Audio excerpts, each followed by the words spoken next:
A Lei de Proteção da Criança e do Adolescente, o ECA, é de 90. Então, anterior a 90, o que nós tínhamos era o Código de Menores, que é uma doutrina que via a criança como situação irregular. Então, basicamente, na história recente aí do Brasil, você vai encontrar um setor da infância que é chamado de criança e uma outra parte que é o chamado de menor. Exatamente pensando o seguinte, que se você fosse, um exemplo, fazer uma partilha de bens entre a família e com quem ia ficar o filho, geralmente você ia tratar isso na vara da infância. Mas se você fosse tratar uma situação de abandono de uma família que não tem condição, que a criança está à mercê, tem que ir para um abrigo, você vai tratar isso no Código de Menores. Então você fazia uma diferenciação entre qual o tratamento que você dá para as crianças, filho das camadas populares, basicamente indígena e negra, e filho de trabalhadores, situação precária é uma. E para quem que era um atendimento para o pessoal de melhores condições, era tratado na vara da família e da criança e adolescente. Então, qual o impacto? A política colocava a criança ou adolescente dessas camadas populares como objeto das políticas. Então se pensava isso em quatro paredes ou em algum escritório e as crianças tinham que se adaptar. É mais ou menos como se nós pudéssemos pensar numa fábrica e a criança, por algum motivo, saiu apresenta algum problema de comportamento ou um problema emocional ou alguma coisa dessa natureza, era mais ou menos como se fosse uma fábrica que está tudo perfeito e na hora de sair o produto saiu com defeito. Então você encarava desse jeito, você tinha que pegar aquele produto, recolocar ele dentro da máquina, no sistema de novo, para ele sair perfeito. Ou seja, nunca, dentro das políticas, desse ponto de vista, você questiona a política. Você pensa, a sociedade é perfeita, o Estado é perfeito e quem é que está errado é quem que está desajustado, que não se encaixa nas políticas, né? Basicamente, nós tínhamos aí nesse período, a escola não era universalizada, então você tinha um número pequeno de acesso de crianças na escola. Vale lembrar, né, às vezes a gente se esquece, mas que a saúde até 30 anos atrás aproximadamente, para você ser atendido num posto de saúde de criança e adolescente, você tinha que apresentar a carteira profissional do seu pai, né? Ou a criança tinha que ter uma carteirinha. Só podia ter acesso à saúde quem pagava o tal do INAMPS. Quem não tinha estava fora. Então, o atendimento nessas áreas para as crianças e adolescentes era bastante precário. E historicamente, aí já pensando nos 500 anos da chegada dos portugueses, dos europeus aqui na América, nós vamos encontrar o seguinte, que para as crianças, que tipo de atendimento você tem para as crianças indígenas e pobres, e africanas e pobres?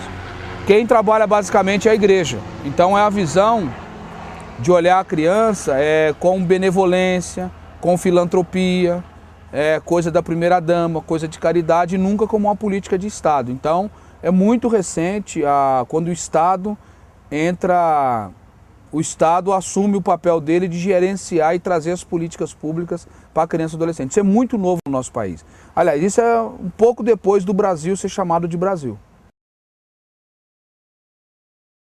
Então, primeiro que eu acho que mudou é que tratou a criança e adolescente todos na mesma lei. Então, toda criança e adolescente tem uma legislação própria, que é o Estatuto da Criança e Adolescente, que vai reger sobre alguns dos seus direitos, e vai trazer, mais ou menos, o Estatuto vai trazer uma coisa interessante, que a criança, o Estado, a família e a sociedade eram uma coisa tudo junto, quando se tratava de criança. Você não sabia isso. E do ponto de vista jurídico, conceitual, você mudou, você separou a criança da família, você separou a criança do Estado e você separou a criança da sociedade.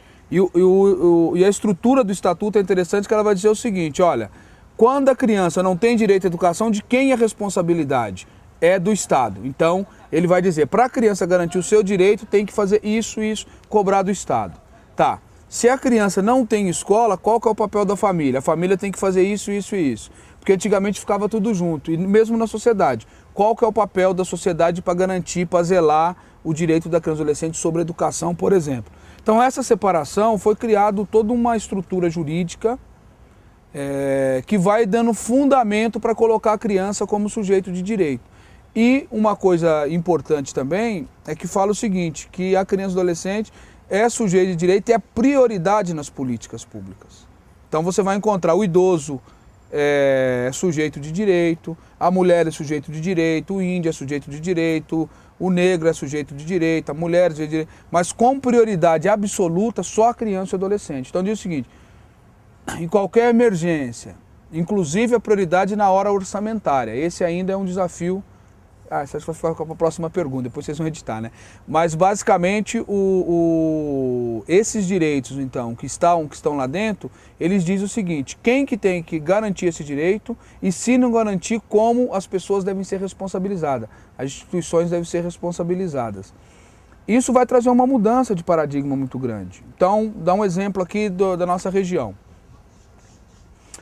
A clínica de drogadição para crianças dependentes químicas aqui de São Bernardo foi criado a partir de uma ação que envolveu diretamente os meninos e meninas de rua, chegou ao conhecimento do Conselho Tutelar, o Conselho Tutelar acionou o Ministério Público viu que tinha procedência, abriu um procedimento jurídico e esse procedimento responsabilizou a administração pública municipal porque percebeu que a criança tem direito à saúde e no que trata ao tratamento de uso abusivo de droga não tinha nenhum atendimento. Então isso gerou um processo, a prefeitura foi condenada e ela teve então, sob o poder da lei, foi obrigada a criar um equipamento não para os meninos de rua, mas para qualquer criança de São Bernardo que precisa de um tratamento, que é o CAPS, aqui inclusive que está em frente aqui a Metodista, aqui em frente à Rua do Sacramento. Então esse é um exemplo. Eu vou pegar um outro importantíssimo. A questão da creche. Nós falamos que 95% das crianças estão na escola, têm acesso à educação. Porém, nós temos que fazer um corte. Quem que tem acesso à educação na faixa etária é as crianças que estão de 7 anos a 14. Se você pegar a criança, por exemplo, de 0 a 6 anos que está em creche e pré-escola, esse número da creche, por exemplo, chega a aproximadamente 17, 18%. Então ainda tem um universo de crianças significativo que não tem acesso à escola. No caso de São Bernardo, em especial, foi feita uma mobilização das mães que não tinham acesso à creche e isso terminou virando uma ação civil pública contra a Prefeitura Municipal. A Prefeitura foi condenada em todas as instâncias e ela então foi obrigada pela força da lei, ela foi obrigada a criar, era 8 mil e poucas vagas para as crianças precisando de creche em São Bernardo. A última informação que eu tenho é que não chegou nessa universalização ainda, mas já se falava aproximadamente em torno de 4 a 5 mil crianças que conseguiu nos últimos 3 anos ter acesso, ampliou a rede de creche. Hoje a nova administração já fala que vai criar 7 novos equipamentos que está incluído lá a creche municipal para as crianças. Então é um instrumento jurídico que foi acionado por uma ação social da sociedade e que tem como finalidade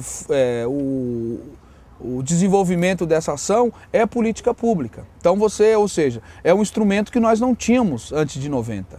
A gente não podia entrar com esse tipo de ação. Outra coisa importante com o estatuto é os conselhos. Você tem conselho da criança e adolescente, que fala dos direitos da criança e adolescente, e você tem os conselhos tutelares. O conselho de direito, ele é um instrumento importante que agora não é mais só o Estado, não é mais só o governo que diz quais são as políticas. Ele é obrigado a dialogar com a sociedade civil organizada e a sociedade civil e governo em conjunto delibera sobre a política. Isso parece pouco.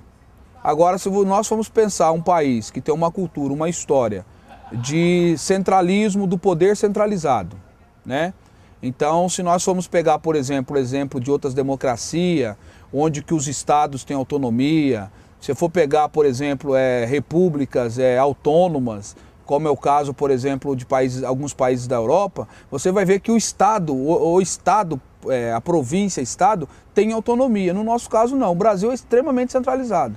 Tudo passa pelo governo central. Nessa história de passar pelo governo central, as políticas também é do governo central que desce. É lá do centro que vem para os estados, vem para o município e chega no cidadão. Com o advento dos conselhos da criança e adolescente, essa gestão, essa deliberação da política era democratizada. É o governo, mas é a sociedade civil organizada também.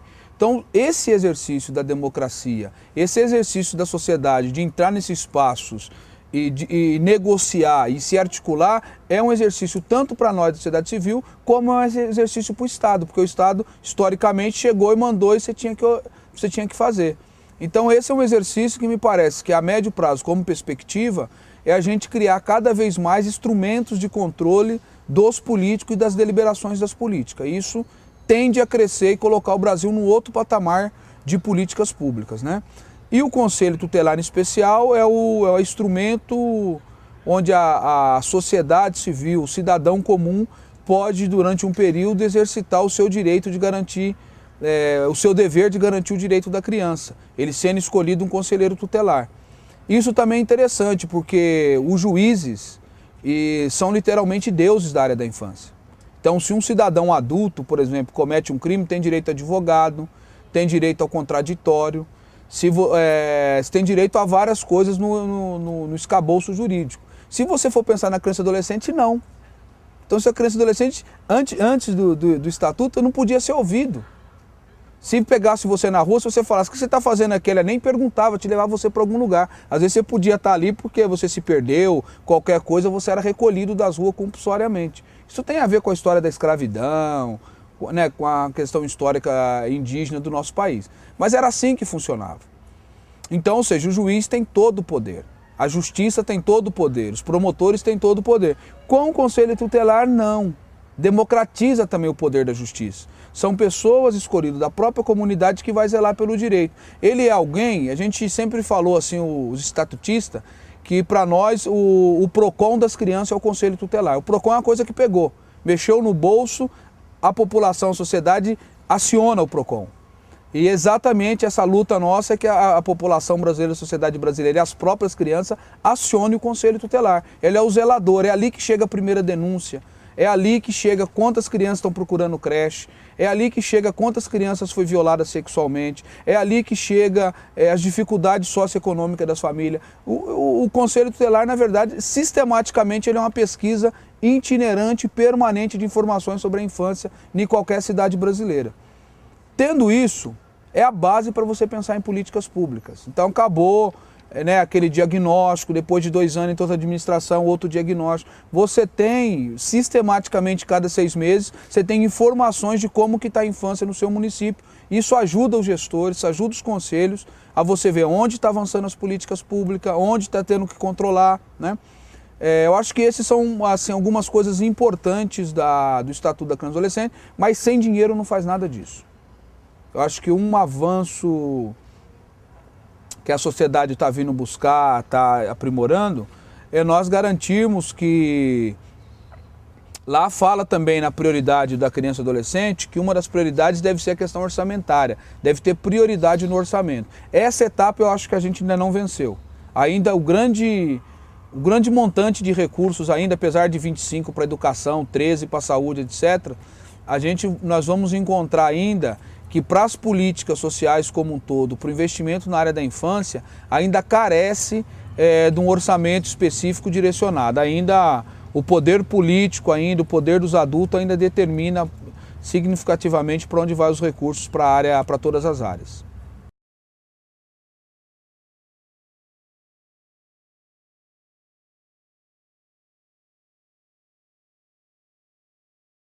Tem uma história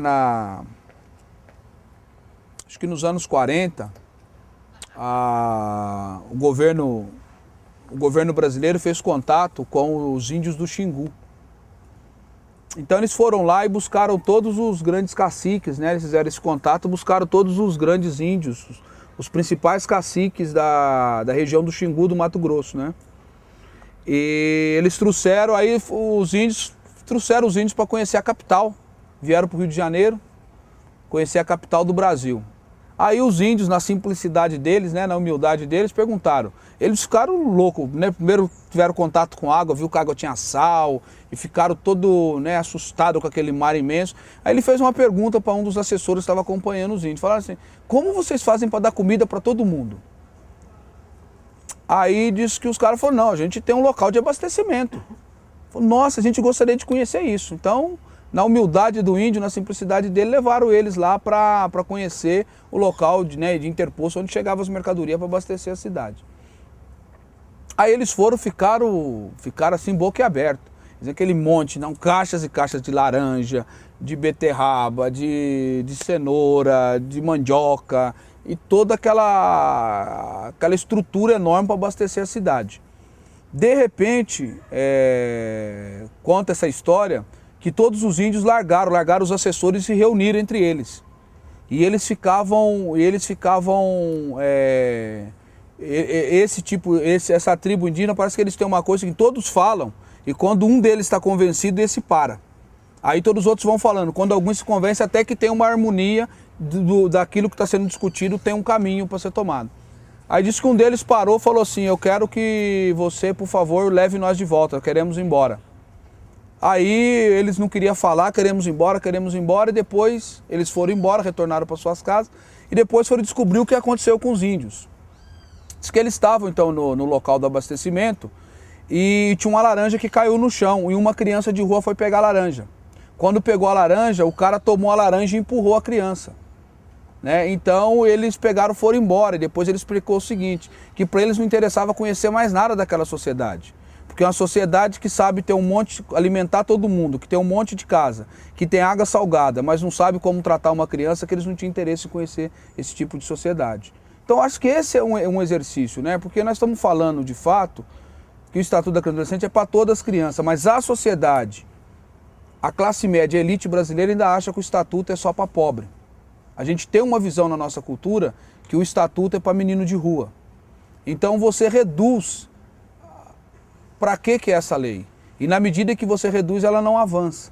Na medida em que você pensa que ela é para alguns, que ela não é para você, ela é para o outro, a tendência dela não pegar. Então eu acho que esse é a grande questão dessa fala do professor Luiz Roberto, que se nós não tratarmos bem a criança, ou não é questão do futuro, mas a base é hoje. Uma criança já tem várias estatísticas, né? Uma criança que sofre problema de comida, de alimentação, na infância pode ter problemas aí pro resto da vida.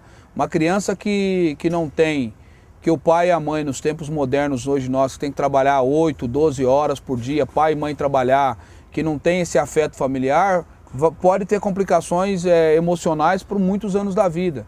Criança que vive num ambiente de violência, num contexto de violência, vai ter problema. Meninos hoje que saem da 8ª série, nós estamos acompanhando vários casos, né, que a gente vem acompanhando. E meninos não sabem ler e escrever, que são discriminados pela sua cor, são discriminados por onde ele vem, pela sua relação social, essas crianças levam esses traumas para o resto da vida. Então, se nós tratarmos as crianças desse jeito, eu acho que o futuro nosso ele vai ser o nosso futuro vai ser bom na medida de como nós tratamos as crianças. Eu acho que essa frase faz lembrar também, o Betinho também sempre foi um cara que pensou muito nas crianças e adolescentes, mas eu fico com essa imagem dos índios, que para ele não interessava muita coisa não. Se você não trata bem uma criança, se você perguntar, né? Pergunta para qualquer agronegócio aí quantos grãos, toneladas de grãos eles têm de soja, ele sabe te explicar. Rapidamente você entra na internet, os meios de comunicação sabem. Se você perguntar como que está a exportação de qualquer coisa no Brasil, qual que é a projeção para o crescimento de venda de carro, alguém pode te dar estatística de 5, 10 anos. Se você perguntar hoje para qualquer autoridade, para o presidente do nosso país, para o governador do estado de São Paulo, para os prefeitos da nossa região, quantas crianças tem na rua